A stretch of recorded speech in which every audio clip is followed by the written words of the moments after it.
Salutare! Robert Fico, șeful unui stat minuscul din Uniunea Europeană, Slovacia, ia la mișto Ucraina, spunând niște cuvinte foarte urâte într-o declarație pe care a făcut-o, comparând Ucraina cu iarba pe care își dispută în Africa elefanții teritoriu sau fac sex, provocând astfel o reacție foarte virulentă, o reacție normală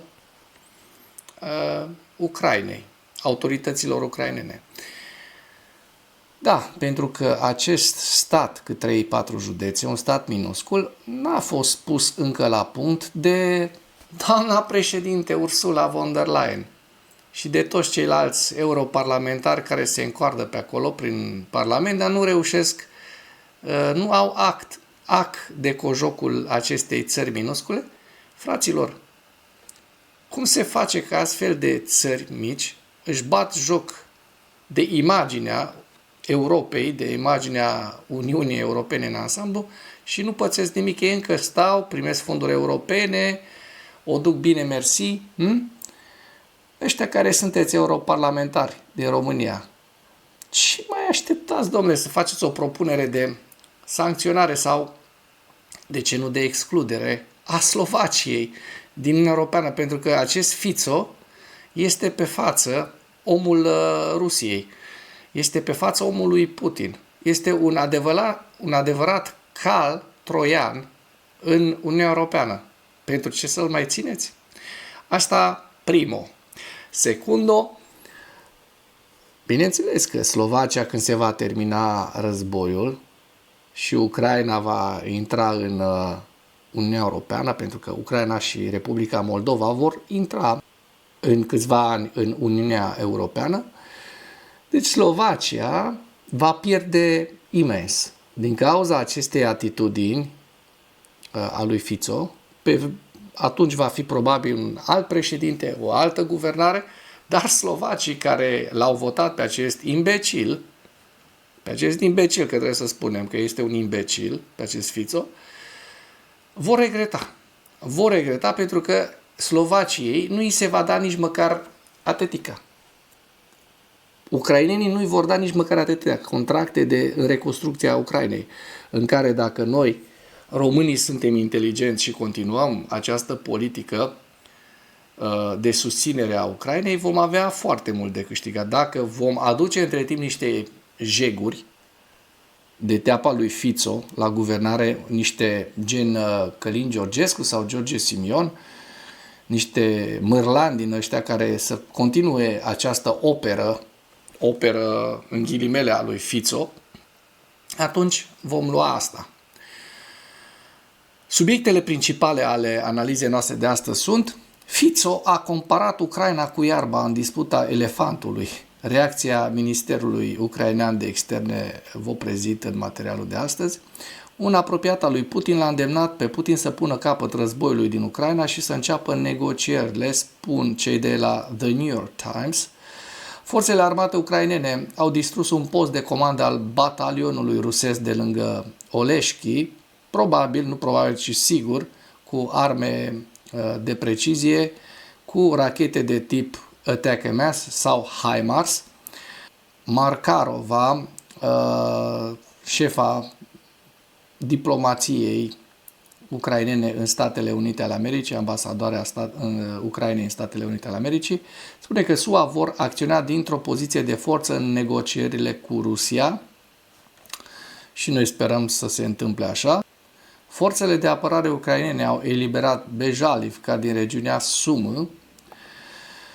Ucraina a atacat o rafinărie de petrol aflată la 2000 de kilometri de graniță în Republica Rusească Komi. Și la final vă prezint hărțile Institutului pentru Studiul Războiului și ale Deep State. Fico, șeful unui stat minuscul, cât 3-4 județe din România, Slovacia, a comparat Ucraina cu iarba în disputa elefantului. Dacă Ucraina este iarba, atunci nu vreau să-i jignesc pe slovaci, dar vreau să răspund acestui măgar.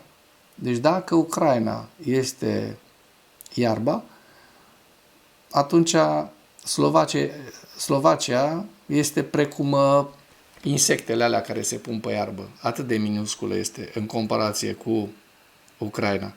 Deci derbedeul ăsta, imbecilul ăsta, nu-și dă seama ce țară conduce, o țară mică, el ar trebui să tacă dracului din gură să nu scoată asemenea tâmpenii pe față, pentru că el nu este nici măcar un sfert, nici măcar 2% sau 3% din teritoriul Ucrainei, da? Și vine cu astfel de mărlănii. Prim-ministru slovac Robert Fico, spurcat om, a comparat Ucraina cu iarba într-o dispută între elefanți în contextul viitorului summit dintre liderii SUA și Rusia, Donald Trump și Vladimir Putin. Ministerul ucrainean de externe a criticat aspru declarațiile acestuia.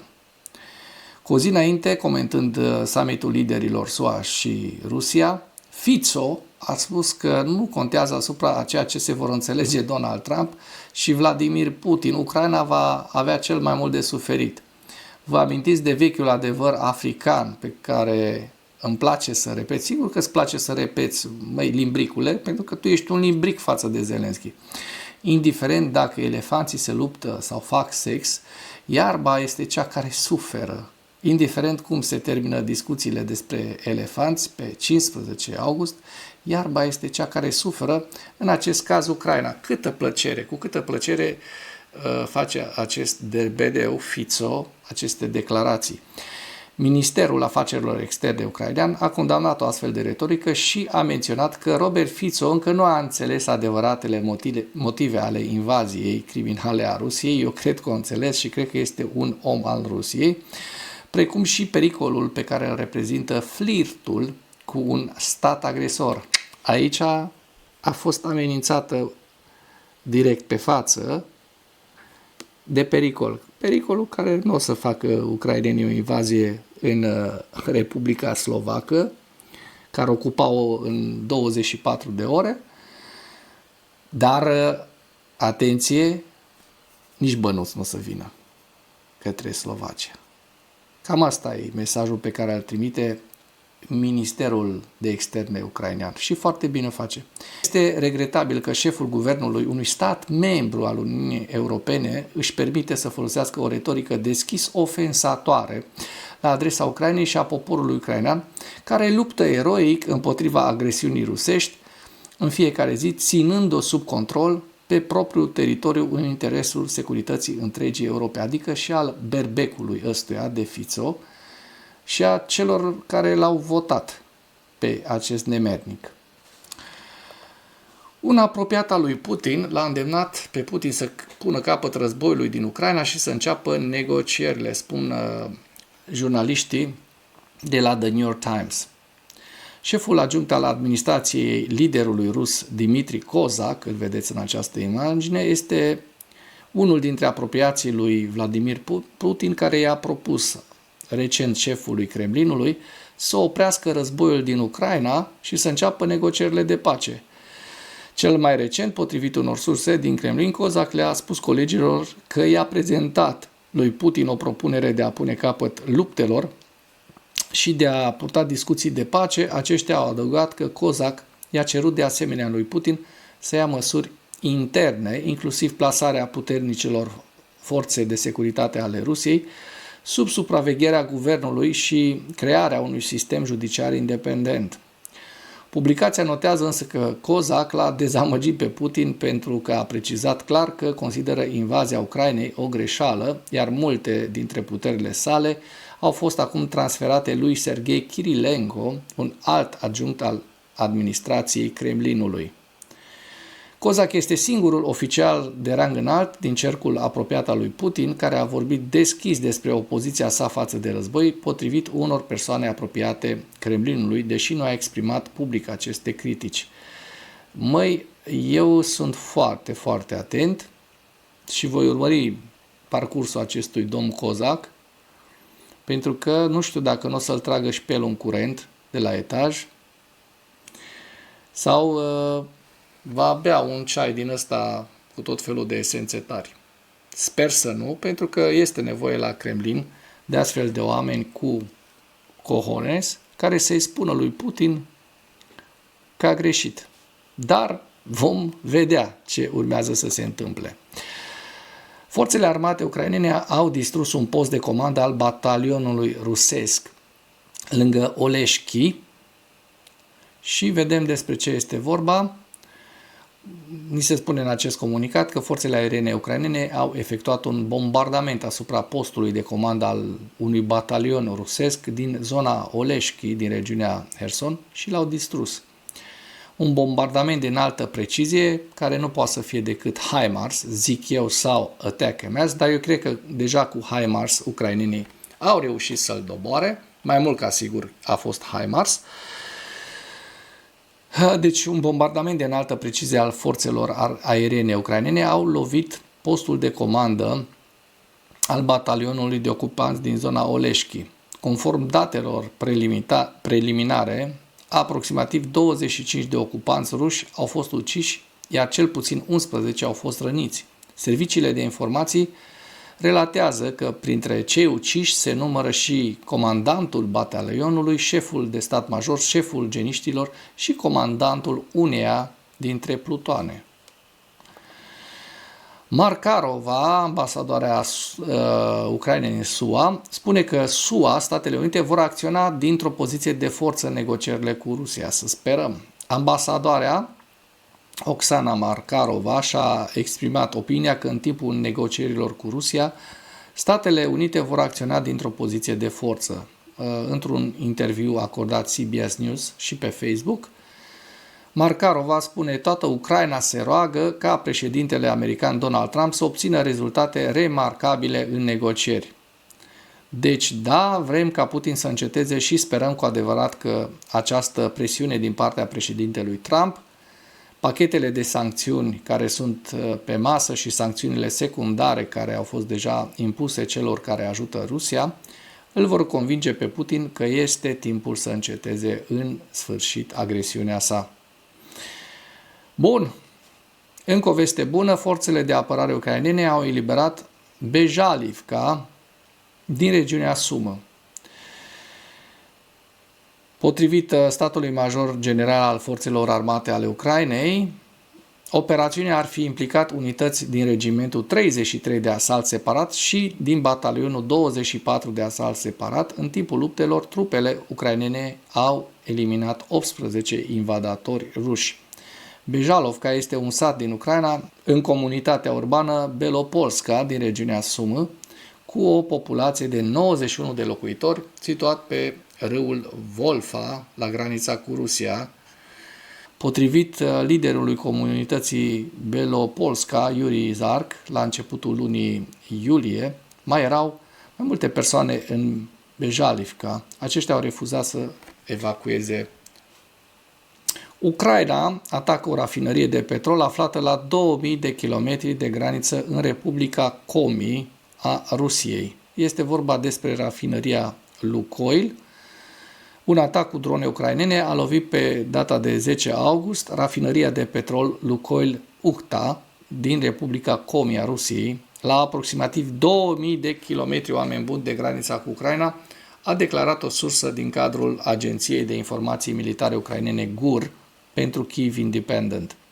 Comentariile GUR confirmă rapoartele anterioare ale instituțiilor de presă rusești și ale oficialilor locali, conform cărora o rafinărie din Ukhta a fost lovită de drone ucrainene. Atacul marchează primul atac confirmat cu drone al Kievului în nord-vestul Republicii Komi a Rusiei. Dronele ucrainene au atacat rafinăria Lukoil Ukhta, care aprovizionează forțele rusești cu combustibil și lubrifianți, potrivit GUR. Rafinăria a fost vizată în cadrul unei operațiuni speciale a serviciilor secrete militare ucrainene. Dronele au lovit un rezervor de petrol, provocând vărsarea acestuia, a declarat GUR. Atacul a avariat de asemenea o instalație de procesare a gazelor și condensului de gaze care produce propan, butan și benzină. Locuitorii raportează de asemenea pene de curent și de internet mobil în Ukhta. Mai devreme, în cursul serii, canalele locale Telegram au relatat despre un atac cu drone în Ukhta, care a vizat rafinăria Lukoil, pe care autoritățile au evacuat-o. Agenția de presă independentă rusă Novaya Gazeta a declarat de asemenea că zborurile de pe aeroport au fost temporar suspendate. Vă las linkul cu întreaga informație în comentarii. Și trecem la ziua 1265 a războiului din Ucraina.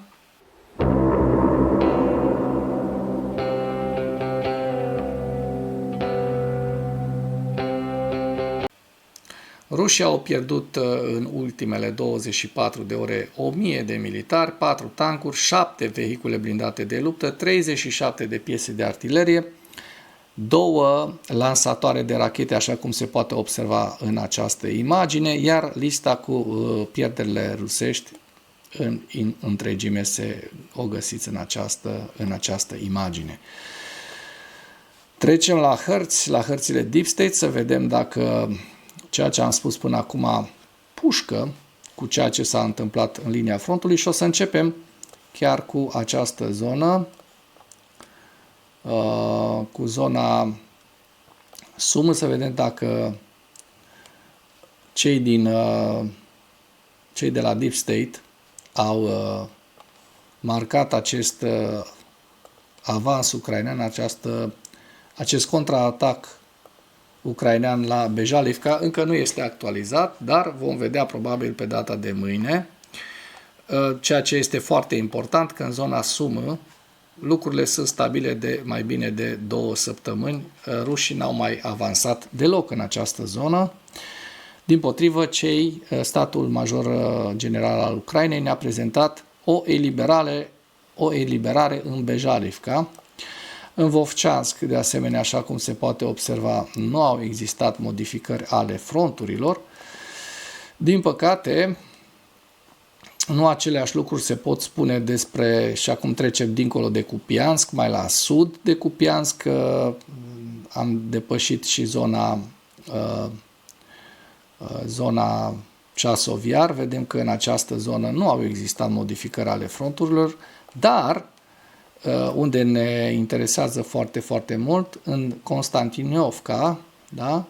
În această zonă, la nord de Constantiniovka, vedem că rușii au avut 2 avansuri însemnate, așa cum se poate vedea din această imagine, la nord și la sud. Este vorba despre o suprafață totală, o estimez eu aici undeva la 4 km pătrați, iar mai la sud este vorba despre acest sector. Bine, plus faptul că au mai avansat în această zonă în Alexandro-Kalynove, deci în această așezare, dar este un avans de cel mult jumătate de kilometru pătrat.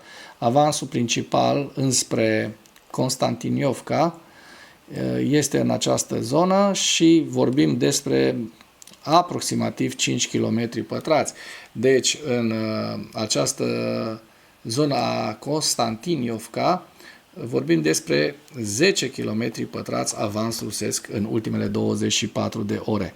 Dacă dăm un ochi și pe harta Pokrovsk, vedem că din păcate rușii au avut un avans destul de mare și vedem aici pe hartă că este vorba de aproximativ, aș merge pe un 7-8 km pătrați ca estimare, poate chiar spre 10. Rușii au reușit să ocupe întreaga așezare Suvorove, așa cum se poate vedea în această imagine. Și dacă dăm un ochi mai către sud, vedem că hărțile sunt atât în Herson cât și în Zaporojie neschimbate. Trecem mai departe la analiza Institutului pentru Studiul Războiului, evaluarea campaniei ofensive rusești la data de 10 august, cu principalele informații. Statele Unite și aliații europeni ai Ucrainei sunt de acord că Europa, nu Statele Unite, va finanța în continuare asistența militară și de securitate pentru Ucraina. Așa că Statele Unite ale Americii ar face bine să nu bage bățul prin gard când vine vorba de Ucraina și să apere interesele Europei și ale Ucrainei, nu ale Rusiei. Se pare că președintele american Donald Trump ia în considerare o întâlnire trilaterală cu președintele rus Vladimir Putin și președintele ucrainean Volodymyr Zelensky în timpul summitului din 15 august din Alaska. Vom vedea, așteptăm cu nerăbdare, mai sunt încă 4 zile până atunci, nu putem specula nimic în acest sens. Kremlinul încearcă să folosească viitorul summit din Alaska pentru a separa Statele Unite de Europa, în loc să se angajeze în eforturi de pace semnificative. Veșnica politică rusească de dezbinare. Dezbină și cucerește, nu? Aliații europeni ai Ucrainei continuă să-și exprime sprijinul pentru Ucraina și eforturile de pace conduse de către SUA înainte de summitul din Alaska. Pierderile de tancuri rusești par să scadă pe măsură ce forțele rusești continuă să deprioritizeze atacurile mecanizate de-a lungul frontului, indicând faptul că comandamentul rus recunoaște că nu poate proteja vehiculele de capacitățile de atac ale dronelor ucrainene pe linia frontului și în spatele frontului. Ucraina și-a continuat campania de atacuri cu drone de lungă durată împotriva infrastructurii militare și energetice rusești în noaptea de 19 august, primul atac cu drone asupra unei ținte din Republica Komi, atac pe care vi l-am prezentat în materialul de astăzi. Producătorii ucraineni de drone au dezvoltat o nouă dronă capabilă să intercepteze drone rusești de mare viteză. Reprezentanții producătorului ucrainean de drone Besomar au declarat publicației ucrainene Militarnăi pe 10 august că Besomar a dezvoltat o dronă interceptoare reutilizabilă, capabilă să doboare drone rusești la viteze de până la 200 de km pe oră, inclusiv drone de atac cu rază lungă de acțiune de tip Geran. Drona interceptoare este echipată cu o pușcă și un sistem automat de tragere care poate ține între 2 și 4 focuri, poate lovi. Drona interceptoare este de asemenea echipată cu un sistem de comunicații digitale cu un răspuns în frecvență care permite dronei să se apropie de țintă fără a fi observată de sistemele de evitare ale dronei rusești. Drona poate trage manual sau automat datorită unui senzor din vârful dronei pe care operatorul dronei îl poate activa pentru a iniția o lovitură atunci când o țintă intră în raza de acțiune a dronei. Foarte interesant și așteptăm să vedem care va fi efectul asupra dronelor Geran rusești, pentru că rușii terorizează cu aceste drone de foarte mult timp, de prea mult timp, Ucraina, populația civilă ucraineană. La final vă prezint hărțile Institutului pentru Studiul Războiului la data de 10 august și aici aveți direcția SUM, da? Regiunea Harkiv, Svatove Kremina, Lugansk, Donetsk, Zaporojie și Herson. Și cu acest ultim detaliu închei materialul nostru de astăzi cu îndemnul: dacă ați găsit informații utile în acest videoclip, să nu ezitați să-l distribuiți pentru a ajunge la cât mai multă lume. Mulțumesc mult!